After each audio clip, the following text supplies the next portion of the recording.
So as the countdown nears 0, I'll tell you a little bit about the short film. It's the history of Baltimore, dating back to the First Nations, the American Indians that lived and thrived in this area. So we get into the different tribes and their locations and their history. Right at the start of the film, you'll hear the first narration is a digitized female voice, one of those computerized voices. It's actually pretty good. I think you're going to enjoy it. And then following the history of Baltimore, we go straight into the Great Baltimore Fire. And enjoy. I'll see you on the other side.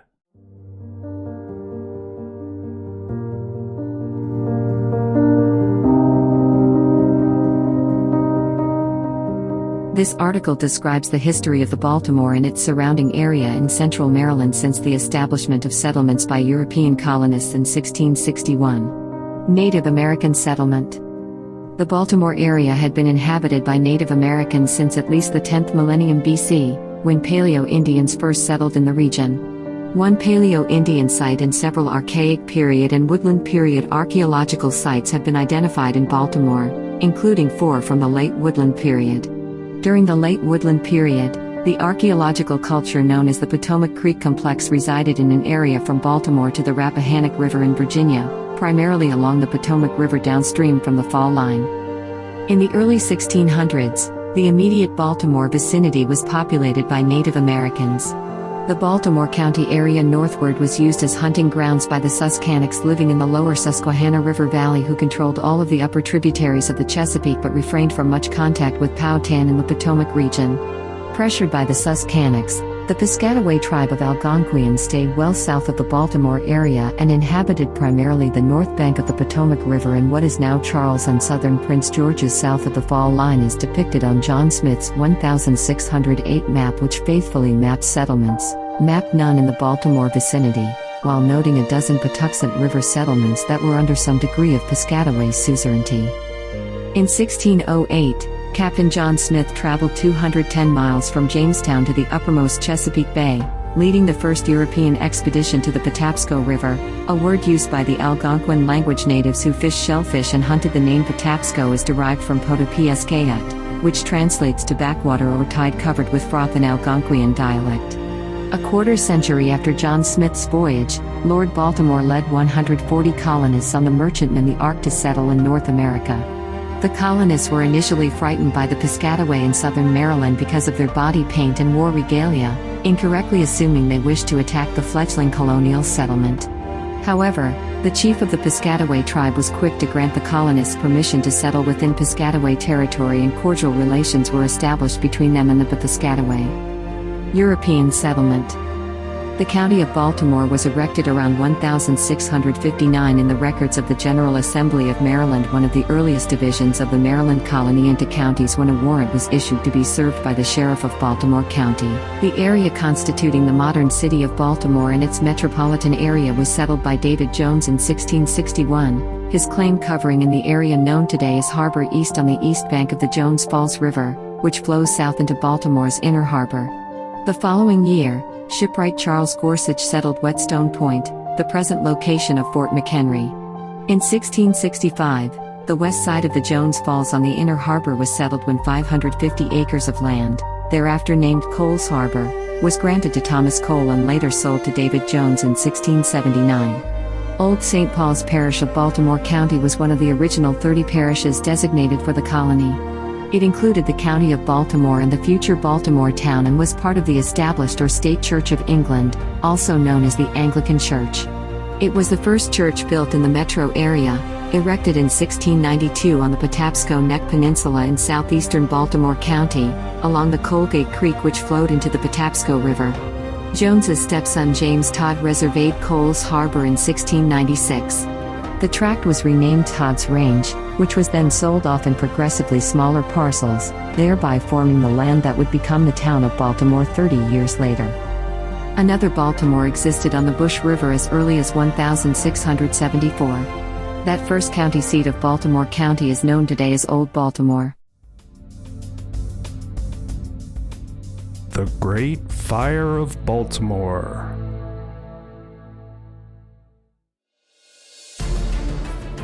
February 7th, 1904. A man drops a cigar. Reportedly, burning cigar ash fell through a broken piece of pavement glass, igniting the contents below.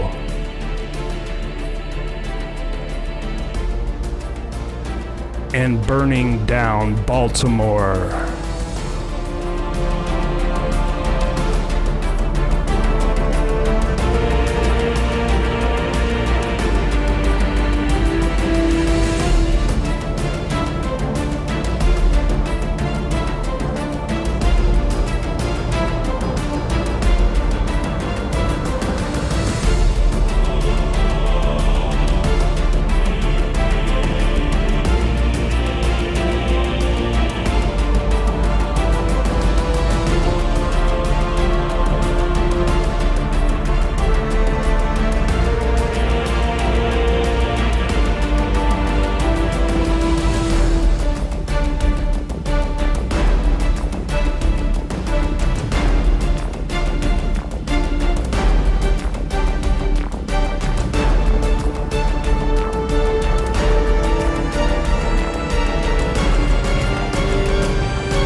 The aftermath.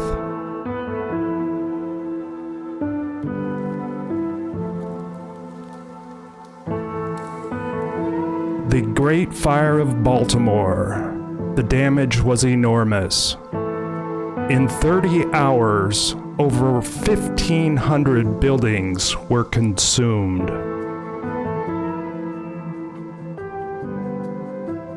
High-rise offices burned to their steel frames. The piers of the inner harbor, one of the city's most vital connections to the world, went up in flames. Yet the city survived, partly through chance and also through the efforts of the people in Baltimore and along the whole East Coast. At 10:48 on the morning of February 7th, 1904, the firefighters of Engine Company 15 responded to an automatic alarm at John Hurst and Company at Liberty Street on the south side of what is now Redwood Street, west of City Hall. They arrived to find the building filled with smoke. A little later, an explosion blew the roof off, showering the nearby streets with burning embers. The Hearst building was a fairly new one. The owners had built under the sidewalk in order to have use of that extra space, in this case, for shipping and wrapping. Additional illumination was provided. They had installed pavement glass in the sidewalk. One or more of the holes in the glass had been punched out. It is assumed that a cinder from a cigar or cigarette butt fell into the hole. At least that was determined later by an insurance underwriter committee. Within minutes of the Hearst building explosion, other buildings caught on fire. An hour after the initial alarm, over 24 vehicles had arrived to fight the growing inferno, and Fire Chief George W. Horton had requested the first out-of-state help from Washington, D.C. Fueled by heavy winds from the southwest, the fire ate its way east, threatening the very heart of the city. When Washington's much-needed engines arrived, to the cheers of the populace, they met a very unpleasant surprise. Their hose couplings were incompatible with Baltimore's fire hydrants. Binding the connections with canvas did little good. By Sunday night, the first fire companies had arrived from Wilmington and Delaware and Philadelphia, only to confront the same problem. Nor was that the only issue. A falling electrical wire hit Chief Horton within an hour of his arrival on the scene, and the opiates administered in his course of medical treatment knocked him out of commission for the duration. Horton had credibility and maturity and experience. Unfortunately, his replacement, Fire Department District Engineer August Emmerich, did not. As the fire spread, calls for a fire break went up. Had Horton been in command, he probably would have vetoed the idea. The dynamite, delivered from quarries and set up by quarrymen, blew out windows and scattered debris instead of causing implosions. This mistake helped the blaze spread further. By midday, Monday, some 19 fire departments along the East Coast were on the scene, the largest men and equipment contingent from New York City. Flames had consumed the city's financial district, including the Chamber of Commerce and the Stock Exchange, and moved south to consume the inner harbor.